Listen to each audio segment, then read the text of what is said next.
اعوذ بالله من الشیطان الرجیم بسم الله الرحمن الرحیم. مایکروسافت ایکسل پروګرام د نن ورځې موضوع ده زمونږه. نو مایکروسافت ایکسل پروګرام د افیس له پیکیج څخه دی چې زیاتره په دفتري کارونو کې استفاده کیږي. خو دا چې مختلفو کارونو لپاره ایکسل پروګرام استفاده کیږي، خو دوه عمده برخې چې د هغې لپاره ایکسل پروګرام ډیر زیات استفاده کیږي هغه ریاضیکي او منطقي برخې دي.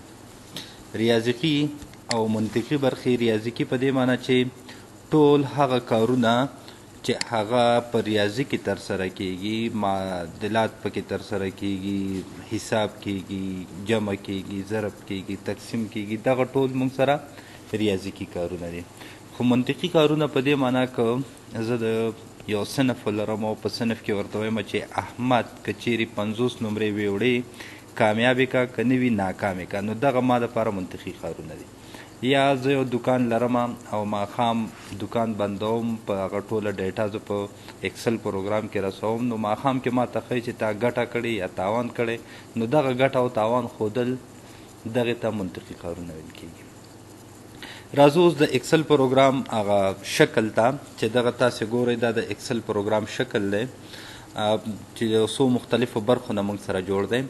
لومړی موږ سره په دغه پورته برخه کې چې ګورئ تاسې د بک ون چې لیکلی ایکسل، دا موږ سره ټایټل بار دی. ټایټل بار یعنی هر کله چې تاسې دغه ورک بک ته یو نوم ورکوئ، نو همغه نوم به یې تاسو سره دلته ښکاري، یعنی د عنوان یوه کرښه ده. نو څرنګه چې موږ دا نه دی سیف کړی، نوی مو راخلاص کړی، نو په لومړي سر کې به موږ سره دا بک ون وي. همدارنګه دې طرف ته کویک اکسس بټن دی را سره چې دغه د سیو او انډو ریپیټ د دې لپاره استفاده کیږي. د دې لپاره دې خواته بیا په دې طرف کې بیا موږ سره د کنټرول بټن دی، مینیمایز، ماکسیمایز او د کلوز بټن دی را سره، نو چې د دې نه تاسې کولی شئ پروګرام مینیمایز او ماکسیمایز کړئ یا یې هم کلوز کړئ.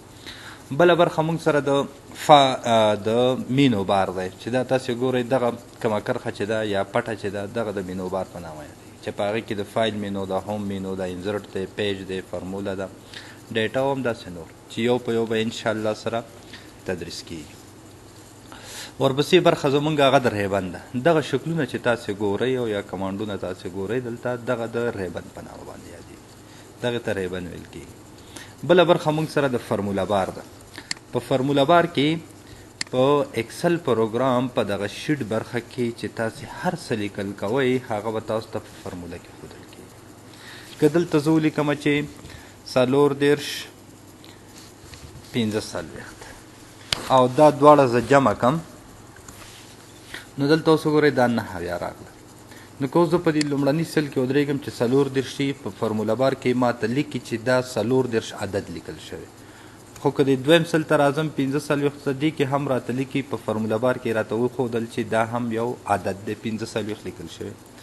خو که دې 9 ته راکوشمه، نو دا 9 خو دلته ما ته عدد ښکاري، خو دلته په فرموله بار کې ما ته ښیي چې نه، دغه عدد چې لاسته راغلی له دغه سل او له دغه سل د یو ځای کېدو نه منځته راغلی، یعنې 44 او 45 جمع شوي دي او دا 9 ترې راغلی، یعنی دا په اصل کې دلته 9 نه دي ټایپ شوي، لیکل شوي نه دي، دا د دغې دوو سلونو د مجموعې څخه رامنځته شوي. نو ګورئ هغه فرموله یې موږ له په دغه ځای کې، نو د دې لپاره موږ دې ته فرموله بار ده. بل موږ سره دغه د شیټ برخه ده. دغه چې تاسې ګورئ دا موږ سره د شیټ برخه ده. دغه شیټ موږ سره د کالمونو او د رو څخه جوړ شوی. کالمونه موږ سره په ABC باندې ښودل کېږي، ABCDEF او همداسې ورپسې ځه، او همدارنګه روګانې موږ سره په 1 2 3 باندې ښودل کېږي، په حساب عددو باندې را سره ښودل کېږي. نو کله چې دغه کالمونه او روګانې یو بل کته کي، دغه کرښې په مابینځ کې دغه خانې منځته راځي چې دې ته موږ سل ویلی شو په انګلیسي کې، سل. نو هر سل یو خاص ادرس لري. اوس وګورئ که په دې ځای کې زه کلیک وکړم، نو دغه د اف کالم کې او په څومه رو کې را سره موجود دی، په 6مه رو کې را سره موجود دی. نو دغه د اف 6 د دې ادرس دی، یعنی اف کالم او 6مه رو دا د دې ادرس دی، چې همدغه ادرس یې موږ ته په دغه برخه کې ښودل کېږي. د نیم بکس په برخه کې ګورئ اف 6 په دغه برخه کې موږ سره دغه ادرس ښودل کیږي. نو دغه ادرسونه بیا په راروانو فرمولو په فنکشنو کې هم موږ استفاده کوو. بله برخه موږ سره دغلته په دغه د کالمونو او د روګانو کوم دغه دواړو شریکه برخه چې ده که په دغه ځای کې تاسې ماوس کلیک ونیسئ نو په دې ځای کې تاسو سره ښکاري چې موږ سره څومره روګانې دي او څومره کالمونه دي راسره. نو 10,48,506 روګانې دي راسره او همدارنګه 16,304 کالمونه دي راسره. نو دا په یو شیټ کې دي موږ سره. همدارنګه تاسې کولی شئ چې په یو ورک بک کې 255 شیټونه واخلو. یعنی هر یو شیټ موږ سره کالمونو او له روګانو څخه جوړ شوی چې 10,48,506 روګانې دي راسره او 16,304 کالمونه دي راسره.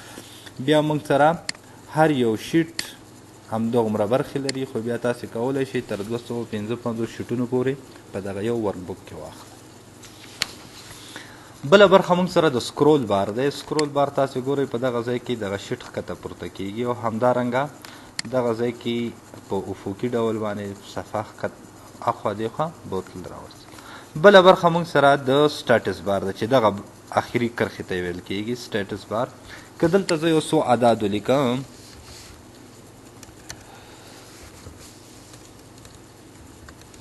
او دا زه سلیکټ کړم دلته په سټاټس بار کې به راته تیار ښیي چې د دې اوریج که د دې څلورو عددونو تاسې اوریج وباسئ هغه به 15.15 وي. دغه ټولې راته کاونټ کړي څو نمبرونه دي تاسې وګورئ کاونټ 4 یعنې 4 عدده دی او که دا ټول سره جمع کوئ نو هغه درته دلته ښیي چې 243 د دې نه که دا جمع شي نو دومره کېږي. نو دا موږ سره د سټاټس بار برخه. نو دا زمونږ د اکسل پروګرام هغه شکل یا بڼه چې نن ورځ تدریس شو. بخیر.